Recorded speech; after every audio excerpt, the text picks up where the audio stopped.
O presidente da Câmara dos Deputados, Arthur Lira, deve abrir uma comissão parlamentar de inquérito para investigar as ações promovidas pelo Movimento dos Trabalhadores Sem Terra, caso o Palácio do Planalto não contenha o movimento. A apuração é da analista Raquel Landim. Na última quinta-feira, o Ministério do Desenvolvimento Agrário confirmou para a CNN que o governo deve lançar um Plano Nacional de Reforma Agrária no mês de maio. A reforma agrária é uma das principais reivindicações dos movimentos sociais. Para falar sobre esse assunto, nós convidamos dois deputados federais, Caroline de Toni, do PL de Santa Catarina, e João Daniel, do PT de Sergipe. Muito boa tarde aos dois parlamentares. Obrigado por estarem com a CNN aqui no 360 nesta tarde de domingo. E vou começar pela deputada Caroline de Toni a respeito dessa expectativa em torno de uma CPI para investigar as ações do Movimento Sem Terra. Deputada, o quanto esta comissão, primeiro de tudo, há uma expectativa de que, de fato, esta CPI seja instalada e, sendo instalada, por onde a senhora imagina que os trabalhos devem avançar para conseguir a solução que seria a adequada, não ter mais invasões do movimento e conseguir com que pessoas que demandam assentamento sejam atendidas na sua reivindicação, deputada? Boa tarde a todos. Então, nós temos uma expectativa, sim, de que a CPI do MST seja instalada, porque a gente compreende um fato muito grave que está acontecendo agora, neste ano. A gente percebe que esse que se diz ser um movimento de uma luta pela terra, um movimento social, na verdade não passa de um movimento que causa terror no campo e que violenta um dos maiores direitos que a gente tem, que é o direito da propriedade, né?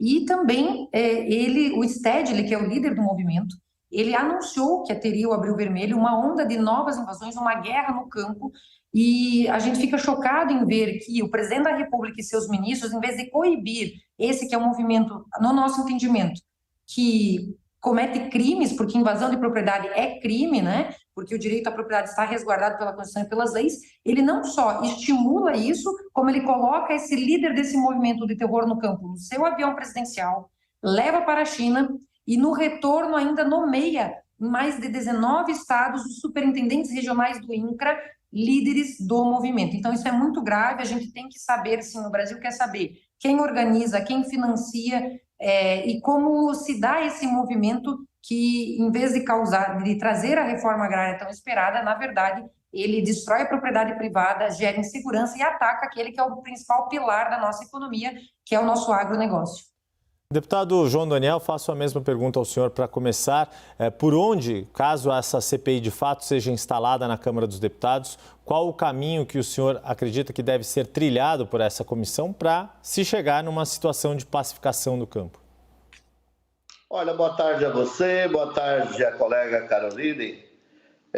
Primeiro, nós temos plena consciência e clareza de que não há motivo nenhum, nem fatos nenhum, para a criação de uma CPI. E eu espero que o presidente da Câmara coloque uma pauta importante para o debate no Congresso Nacional e não caia na armadilha dos setores que foram derrotados na eleição, bolsonaristas, que destruíram as políticas sociais, que abandonaram completamente a política de reforma agrária no Brasil, abandonaram todos os programas de agricultura familiar e hoje criam, para esconder a vergonha do desastre deixado pelo governo Bolsonaro, essas histórias de CPI contra o MST.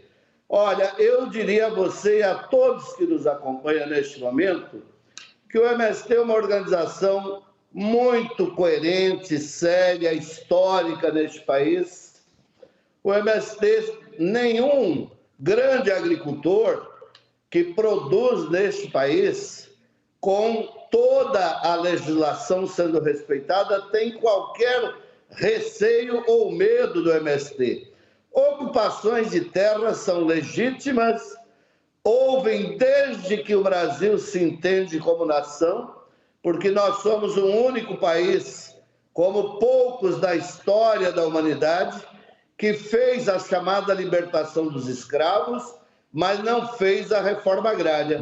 Portanto, hoje o movimento é um movimento que está pensando e trabalhando outros programas importantes. Nós não temos medo de CPI, não há necessidade de CPI, e eu tenho muita clareza que não vai haver CPI sobre este assunto do MST. Aliás, eu quero deixar bem claro que o MST tem relação com muitos setores do agronegócio, inclusive faz parceria. O agronegócio que produz no Brasil, que cuida do meio ambiente, que respeita a legislação trabalhista, que cuida a sua produção e o grande negócio, ele não está preocupado com o MST. Está preocupado em gerar riqueza, emprego e renda. Então, não é Deixa eu colocar um ponto aqui para ser debatido. Só para equilibrar o tempo, deputado, que o senhor acabou falando um pouquinho mais que a sua colega, de colocar uma outra questão e começo com o senhor para depois passar a palavra para a deputada Caroline Detoni. O nosso diretor editorial da CNN em Brasília, Daniel Rittner, trouxe uma apuração dele também sobre o assunto na quinta-feira, numa avaliação que o MST fez de que, num comunicado que chegou a um entendimento com o governo federal e declarou encerrada a sua mais recente jornada nacional pela reforma agrária, que é o Abril Vermelho, que marca, relembra o massacre de Eldorado dos Carajás ocorrido no Pará nos anos 90. E que, de acordo com o MST, houve uma, abre aspas, vitória do movimento com a retomada do debate. Na sua avaliação, deputado, a relação entre o governo e o MST permite que o movimento se considere vitorioso neste momento? E quanto o governo teve que endurecer o seu discurso? Vimos uma série de ministros, como o ministro Alexandre Padilha, o próprio ministro Paulo Teixeira, condenando invasões de terras produtivas. O governo precisou adequar o seu discurso. Mesmo assim, o MST pode se considerar vitorioso nessa jornada de abril? Olha, o MST tem uma longa história de luta legítima, tem autonomia, faz mobilizações independentes de governo, desde a sua fundação. Aliás, o MST foi fundado a partir da luta histórica pela terra e pelo fim da ditadura militar no Brasil. Então, há uma relação muito boa com o governo. Aliás, o governo Lula é um governo que se elegeu com o apoio popular. Então, é um governo legítimo, um governo que tem compromisso com as questões da reforma agrária, tem compromisso com as questões populares, e eu não tenho dúvida que a relação é boa, mas é preciso compreender que o MST tem autonomia e o governo tem autonomia. O governo tem uma posição, o MST nem sempre converge com a mesma posição do governo. Mas eu espero e confio que o ministro Paulo Teixeira, um grande ministro, que o governo do presidente Lula possa criar um grande programa de reforma agrária, de assentamentos do Brasil, voltar a ter uma política para a agricultura familiar, que, aliás, foi abandonada, inclusive foi destruído o Ministério do Desenvolvimento Agrário. Então, recria uma política em todas as áreas sociais. E a do campo é fundamental.